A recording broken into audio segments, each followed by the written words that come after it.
Hello दोस्तों, आप सभी का स्वागत करता हूँ अपने यूट्यूब चैनल पे। आज हम देखेंगे जो क्लास 8th है उसका नागरिक शास्त्र, उसका हम सेकंड चैप्टर देखेंगे, हमारा संविधान।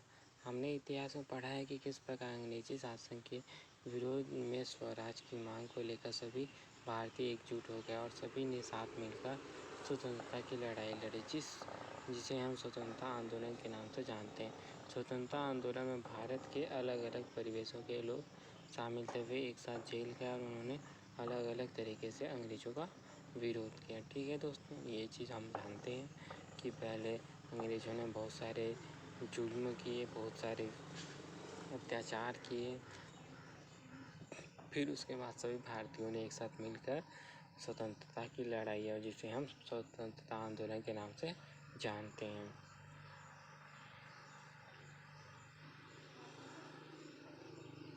फिर उसके बाद इस आंदोलन का एक उदाहरण है, हमें जलियांवाला बाग हत्याकांड में देखने को मिलता है। इस हत्याकांड में ब्रिटिश जनरल ने शांतिपूर्ण निहत्थे लोगों पर जो बाग में इकट्ठे हुए सभा करे थे उन्हें गोली चलवा दी। इसमें बहुत से लोग की जान गई, महिला, पुरुष, हिंदू, मुसलमान, सिख, कितने सारे लोग जो अंग्रेज की नीति का विरोध करने के लिए जमा हुए थे। इस आंदोलन के माध्यम से देश की राष्ट्रीय एकता की भावना को बल मिला।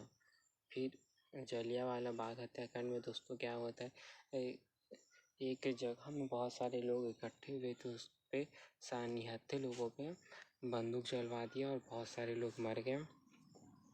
ठीक है दोस्तों, फिर उसके बाद इस आंदोलन के माध्यम से देश में राष्ट्रीय एकता की भावना को बल मिला। फिर उसके बाद क्या बोलता है, फिर देखो संविधान सभा का गठन।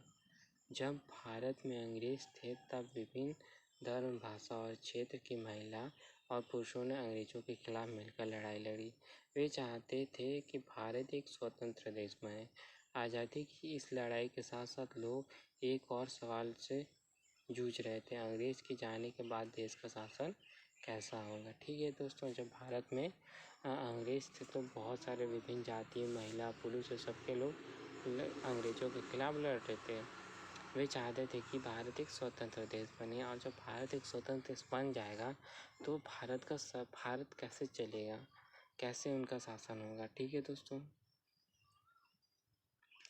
क्या हमें राजाओं के शासन को अपना लेना चाहिए या जनता द्वारा चुने हुए प्रतिनिधि का शासन होना चाहिए। फिर इसी प्रकार एक और प्रश्न था कि ज़्यादातर अधिकार किसके पास होने चाहिए, प्रधानमंत्री के पास कि राष्ट्रपति के पास। या तो हमें राजाओं के टाइप का शासन करना चाहिए या जनता द्वारा चुने हुए प्रतिनिधि का। या तो प्रधानमंत्री के पास ज़्यादा शक्ति होनी चाहिए कि राष्ट्रपति के पास। क्या महिलाओं को भी पुरुष के समान अधिकार मिलना चाहिए। क्या सभी धर्म के लोगों को अपना अपना धर्म मानने का अधिकार होना चाहिए। सभी बच्चों को शिक्षा प्राप्त का अवसर होना चाहिए। देश में छुआछूत की समस्या व्याप्त है तो इस समस्या को दूर कैसे किया जाता है। इस प्रकार के कई सवाल आंदोलन के दौरान उभर कर आए। इन सवालों से बातचीत करके फैसले करने के लिए समूह का चुनाव किए गए, इसे संविधान सभा कहा जाता है। ठीक है दोस्तों, संविधान सभा में देश के सभी लोगों ने 299 सदस्य थे जो उसमें भाग लिए। संविधान सभा का काम था कि संविधान लिखना, संविधान नियमों का वह आकलन जिसमें हमारे देश की व्यवस्था की रूपरेखा, हमारे सामाजिक आदर्श लिखित हैं। मतलब जो संविधान लिखना, इनका सबका काम क्या था, जो 299 सदस्य थे इनका काम था संविधान को लिखना, कि इसमें क्या दिया हो क्या नहीं दिया। संविधान सभा में कई समस्याओं पर विस्तार से चर्चा, और जहाँ पे समस्याएं उत्पन्न हो रही वहाँ पे क्या करना, चर्चा करना। 3 साल तक, वैसे मैं एग्जैक्ट डेट बता देता हूँ, 2 वर्ष 11 माह 18 दिन तक जाकर संविधान का निर्माण हुआ। यह संविधान भारत में 26 जनवरी 1950 को लागू हुआ। 3 वर्षों में संविधान तैयार हुआ और 26 जनवरी 1950 को लागू हुआ। फिर संविधान आंदोलन के दौरान लाहौर अधिवेशन में भारतीय राष्ट्रीय कांग्रेस ने 31 दिसंबर 1929 को पूर्ण स्वराज का संकल्प लिया था। इस पूर्ण स्वराज के संकल्प दिवस का महत्व बताते हुए प्रतिवर्ष 26 जनवरी को स्वाधीनता दिवस के रूप में मनाते हैं। जो 26 जनवरी 1950 को देश का संविधान लागू किया गया था। संविधान लागू कब किया गया था दोस्तों? 26 जनवरी 1950 को। संविधान का कहा गया है कि संविधान लागू होने के प्रारंभ के सिर्फ 10 वर्ष के भीतर 14 वर्ष के बच्चों को निःशुल्क और अनिवार्य शिक्षा देने का प्रयास किया गया। मतलब हमारे यहाँ 10 वर्ष के भीतर, मतलब जैसे संविधान तैयार हुआ उसके 10 वर्ष के बाद निःशुल्क शिक्षा और अनिवार्य शिक्षा देने का प्रयास किया गया। फिर 6 से 14 वर्ष के बच्चों को शिक्षा का स्तर क्या हुआ, इस पर शिक्षक से चर्चा करें।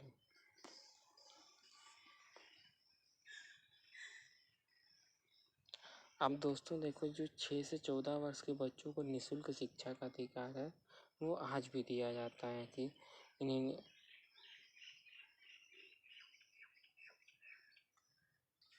फिर आगे देखते हैं दोस्तों ये क्या दिया हुआ भारत का संविधान का उद्देश्य। हम भारत के लोग भारत को एक संपूर्ण प्रभुत्व समाजवादी पंथ निरपेक्ष लोकतंत्रात्मक गणराज्य तो उसके समस्त नागरिकों सामाजिक आर्थिक राजनीतिक न्याय विचार व्यक्ति विश्वास धर्म उपासना की स्वतंत्रता प्रतिष्ठा और अवसर की समता प्राप्त करने के लिए तथा उन सबके व्यक्ति की गरिमा राष्ट्र की एकता और अखंडता सुनिश्चित करने बंधुता बढ़ाने के लिए दृढ़ संकल्प होकर इस संविधान सभा में की तारीख 26 नवंबर 1949 को द्वारा इस संविधान को अंगीकृत अधिनियमित और आत्मर्पित करते हैं। ये क्या है? हमारा संविधान। अब लिखा हुआ है कि संविधान की आवश्यकता क्यों है। संविधान सभा ने शासन का स्वरूप जैसे प्रधानमंत्री और राष्ट्रपति के चुनाव किस प्रकार होना चाहिए, उन्हें कौन कौन से कार्य करने चाहिए, ये सब के बारे में क्या दिया हुआ है, संविधान के बारे में बताया, संविधान हमें बताया गया। फिर दोस्तों विधानसभा एवं संसद क्या करेंगे, मंत्री का क्या काम होगा आदि निर्धारित किया। इसके साथ साथ आवश्यकता इस बात की थी कि शासन अपनी शक्तियों का गलत उपयोग ना करे। इसके लिए संविधान में यह व्यवस्था की गई शासन की भी संविधान में लिखी बातों के अनुसार ही कार्य करेगा। मतलब कोई गलत ना करे, कोई अपने अधिकार का ज़्यादा प्रयोग ना करे। इसलिए जो शासन भी चलेगा वो संविधान के अनुसार ही चलेगा। यदि शासन के किसी कार्य से नागरिक के अधिकार का हनन होता है तो न्यायालय में शरण ले सकता है, और अगर यदि कोई ज़्यादा इसका दुरुपयोग करता है तो वो कहाँ जा सकता है? न्यायालय में जा सकता है। कई साल पहले मुंबई नगर निगम में फुटपाथ पर रहने वाले 50,000 लोगों को हटाने की व उनकी झुग्गियाँ नष्ट करने की कोशिश की गई। इसका क्यूरो बस्ती में रहने वाले लोगों ने न्यायाधीश में मुकदमा दायर किया। उन्हें वकील ने दलील दी कि जब तक उनके रहने की दूसरी व्यवस्था नहीं की जाती तब तक उन्हें वहां से नहीं हटाया जा सकता। यह उनके किसी भी स्थान में रहने की स्वतंत्रता के मूल अधिकार का हनन है। उच्चतम न्यायालय ने यह आदेश दिया कि झुग्गी वासियों के घर को नष्ट करने से पहले उन्हें और किसी जगह पर बसाया जाए। ठीक है दोस्तों, क्या हुआ? अब उनके अधिकार का मतलब उन्हें अपनी झोपड़ियों से हटाया जा रहा था, तो वो जो उच्चतम न्यायालय है उसने आदेश दिया कि जब तक आप इन्हें दूसरी जगह नहीं शिफ्ट करते तब तक इनको नष्ट नहीं कर सकते। इस प्रकार हमने देखा कि किस प्रकार न्यायालय ने सरकार की मनमानी पर अंकुश लगाया। देखो दोस्तों, सरकार जो होती है वो कभी कभी मनमानी करने लगती है, तो जो न्यायालय है वो उसके ऊपर क्या लगा देती है? रोक लगा देती है। इस प्रकार नए नियम कानून के कारण देश के निवास करने वाले विभिन्न जाति धर्म भाषा विचारधारा के लोग का संविधान पर विश्वास बना हुआ है, क्योंकि उसमें समानता की बात कही गई है। हम सभी नियम कानून का पालन करते हैं, इसमें देश की शांति और एकता कायम रहती है। इस प्रकार संविधान से हमें एक बेहतर समाज बनाने की प्रेरणा मिलती है। ठीक है दोस्तों, ये हो गया हमारा आज अध्याय 2 भारत हमारा संविधान। अब आगे हम देखेंगे अध्याय 3 मौलिक अधिकार एवं उसके कर्तव्य।